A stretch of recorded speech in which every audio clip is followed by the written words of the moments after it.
Yo, what's up sa inyong lahat mga kapatid? So meron na naman tayong challenge na i-accept ngayon mga kapatid. At ang challenge na to ay galing kay Sir RG Halog. Sabi niya, maghanap daw ako ng kiyaw yung kulay dilaw daw. So alam natin yung tinutukoy ni Sir yung kilyawan o yung tinatawag na black nape oriole. So napaka-easy lang yan mga kapatid kasi sobrang dami niyan dito sa lugar namin. Ang problema nga lang, napakahirap nitong maispatan dahil napakataas ng mga kahoy na pinagpupugaran nila. At hindi ko kayang akyatin yun. Pero mabuti na lang mga kapatid dahil meron tayong mga kaibigan na sumama sa atin sa paghahanap ng pugad na to at sila yung paaakyatin natin dahil expert na expert silang umakyat sa mga matatayog na puno kagaya nito. So dito nga mga kapatid ay meron kaming nakitang puno na merong pugad dun sa taas ng isang kilyawan. So ang gagawin lang namin ngayon dito ay aakitin yung puno at susubukan namin kuhanan ng video ng malapitan at nang makita nyo kung may inakay na ba sa loob ng pugad nila or wala pa. At sa puntong ito mga kapatid ay nandun na sa taas ng Jimelina yung kaibigan ko. At ito na mga kapatid ang malapitang kuha ng isang pugad ng isang kilyawan.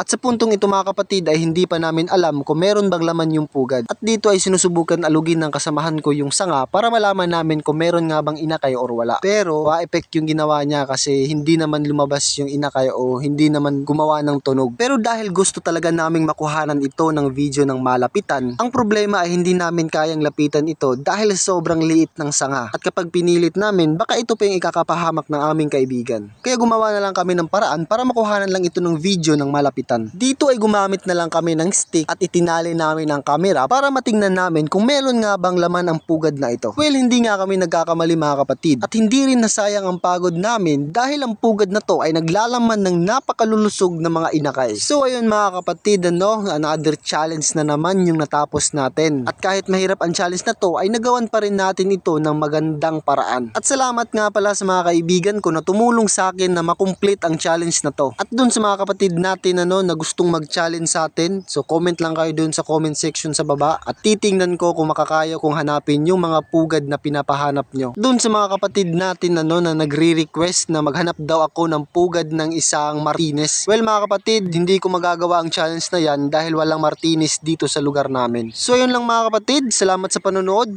Peace out!